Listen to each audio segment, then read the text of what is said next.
السلام علیکم، ایک اور نئی خبر کے ساتھ میں ہوں محمد اشتیاق قادر۔ آپ دیکھ رہے ہیں میرا یوٹیوب چینل جناب SLT نیوز۔ آج ایک بڑی اہم خبر سے آپ کو آگاہ کرتا چلو، روس نے ایک بڑی پیشکش کر دی ہے اور آپ کو یہ بھی بتاتا چلو، روس نے پاکستان بھارت اور پاکستان افغانستان تنازعات پر ثالثی کی پیشکش کر دی ہے۔ آپ کو یہ بھی بتاتا چلو، پاکستان میں روس کے سفیر نے اسلام آباد میں انسٹیٹیوٹ آف اسٹڈیز کی تقریب میں گفتگو کرتے ہوئے کہا کہ روس پاکستان بھارت اور افغانستان تنازعات میں ثالثی کے لیے تیار ہے۔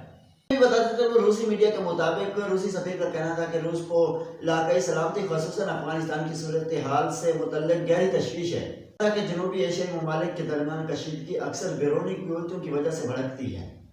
روس علاقائی امن اور دہشت گردی کے خلاف اقدامات کی حمایت کرتا ہے۔ ہم علاقائی سماجی اور معاشی ترقی میں تعاون جاری رکھیں گے۔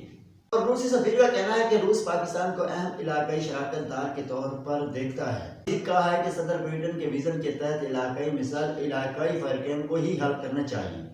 یہ بھی بتاتا چلو، اسلام آباد میں میڈیا سے گفتگو کرتے ہوئے روسی سفیر نے کہا ہے کہ پاکستان بھارت اور پاکستان افغانستان تنازعات میں ثالثی کی پیشکش کرتے ہیں اور اس طرح کی ویڈیو دیکھنے کے لیے ہمارے یوٹیوب چینل جناب SLT نیوز کو سبسکرائب کریں اور بیل آئیکن لازمی کریں، کیونکہ ہر آنے والی ویڈیو آپ تک پہنچ سکے۔